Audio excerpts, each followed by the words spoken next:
Hey guys, I'm Charles Neal. What we're going to talk about today is the way we build beds. And the way we do it has been around for centuries. And we simply use a good old-fashioned mortise and tenon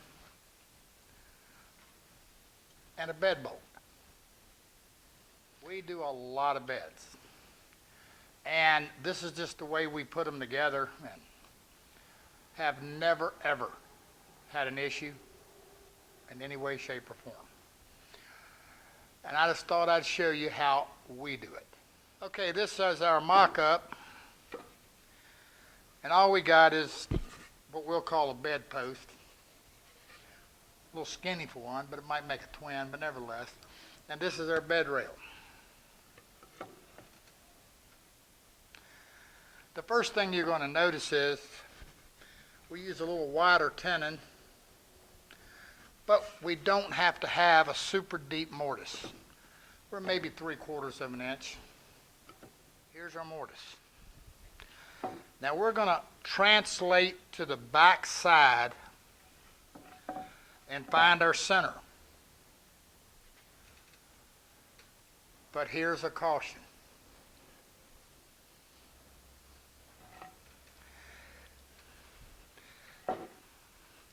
We can't go dead center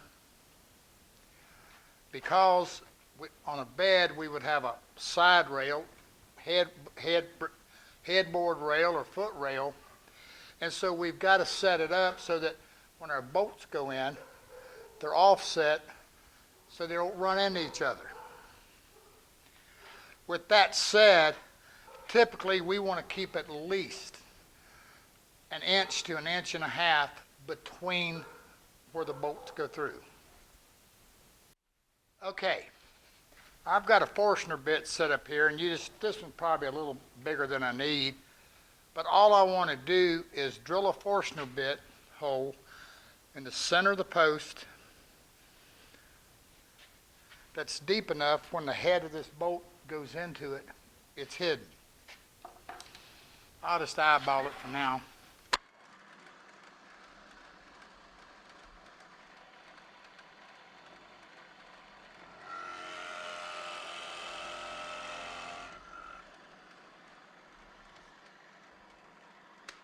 That'll do. Now, why do I drill the Forstner bit hole first? The reason is the spur on the end of the Forstner bit is going to mark my dead center in the hole. Now I'm going to switch bits and we'll be right back.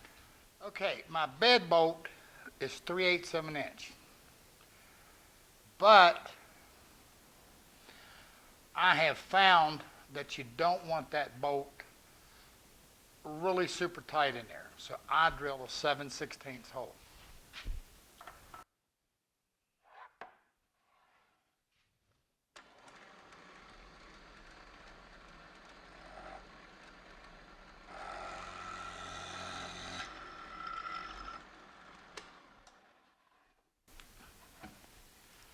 Simple enough. Okay. Now what I've got, and this just allows the bolt to pass through easily. Don't hang up or anything else. Now you can see my little rig here. Because this little short bed rail, normally you're going to have something, if you got a king or queen, if it's a side rail, it's going to be, well, a king is 76 wide, 80 inches long. That's the mattress. And a queen is 80 long and 60 wide. So you got some long rails. So you got to usually rig up a little something, just something to hold it up tight. Now, what I do is, you got two bed rolls. You can get a 6-inch or a 7. This happens to be a 7 I've got laid up here. But what I want to do is I want to mark a center about halfway up the threads. And I'm just making sure. Now you notice I've got the bed bolt head back here. Okay. Now we're going to be drilling that just in a minute. 7/16 bit. Long one. Now, this is a brad point. Don't have a clue where I got it. But I've seen at Lowe's they make what's called aircraft bits. No, they're just a regular split point bit. They do fine, used them for years. That hole that you drilled in this post is now acting like a drill guide.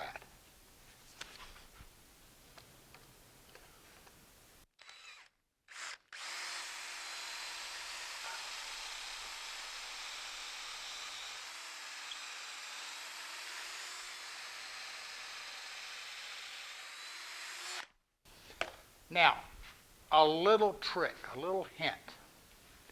When you're drilling this, put a little bit of an up. This is going to be my inside. Put just a little bit of an upward angle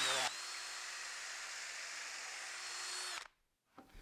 Now, what I'm doing at the moment is I'm going to set this thing up just so I can make sure I don't go all the way through.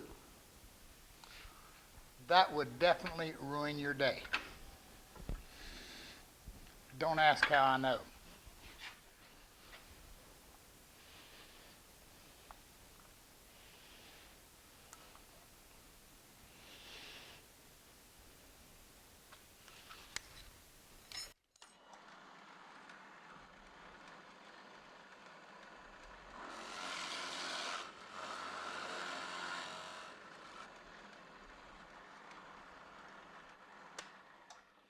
Now let's clean everything out again.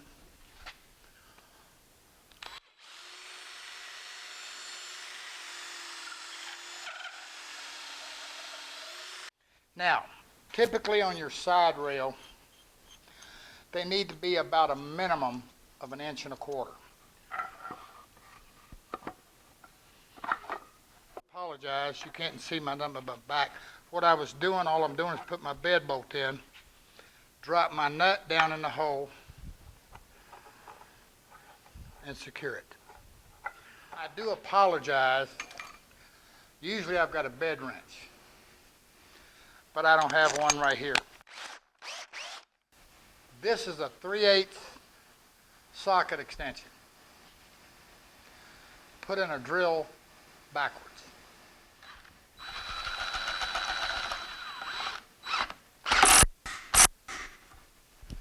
We are bolted up. You will see where a lot of guys, rather than drill this Forstner bit hole, will take a mortiser and mortise down in so the nut slides down in and all that. And that's fine. And then they make a little wooden cap to go over it to hide it. I've tried that. But you still got to kind of finagle, make sure the nut stays in the right place and all that. Not me. Oh, I'm going to hear about this one.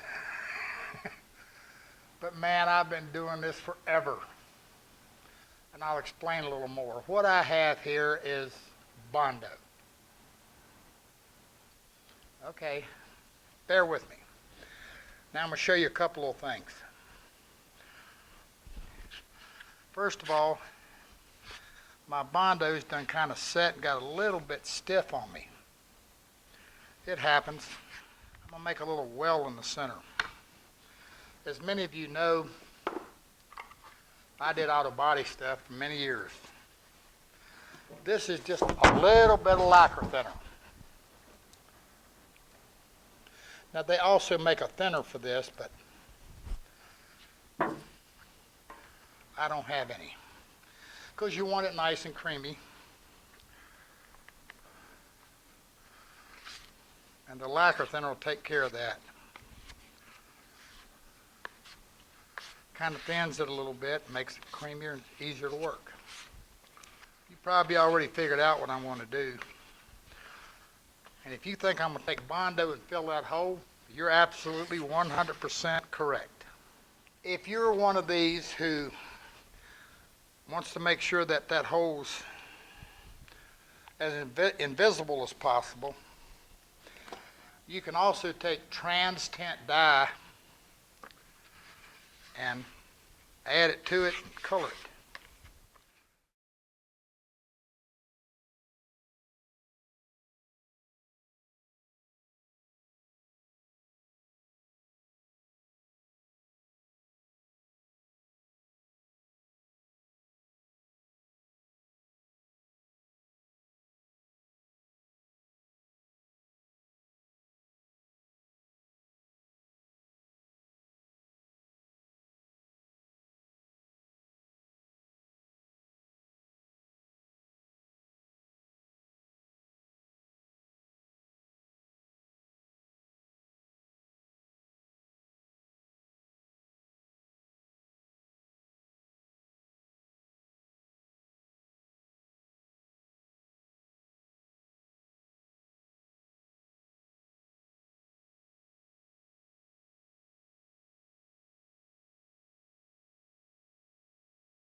Okay, we're going to let our Bondo set up a little bit, and we'll be right back. Oh yeah, ain't nothing like the smell of Bondo in the morning, camera girl says. Well, once it's set up pretty decent, then I'll level it down. Oh my Lord, Edith, would you look? That fool is using a hand plane to plane Bondo. Works great. That's good enough for now. Knock it off with a little random orbit sander and you're done. Here's the fun part. Now your first initial thought's going to be that Bondo is going to get around those threads and seize it. Doesn't happen.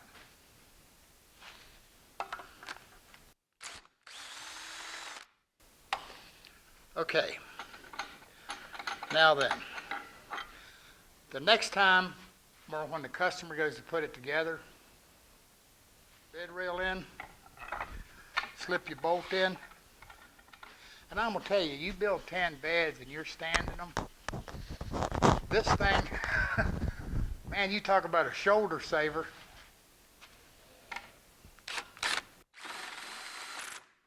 Bingo. Now, I'm going to tell you something. That thing is locked in tight, never going to move. But there's one other thing I want you to think about. Years ago, we were building a lot of tables, still do. And when these tables had to get shipped all over the country, you know, shipping a table isn't an easy thing to do.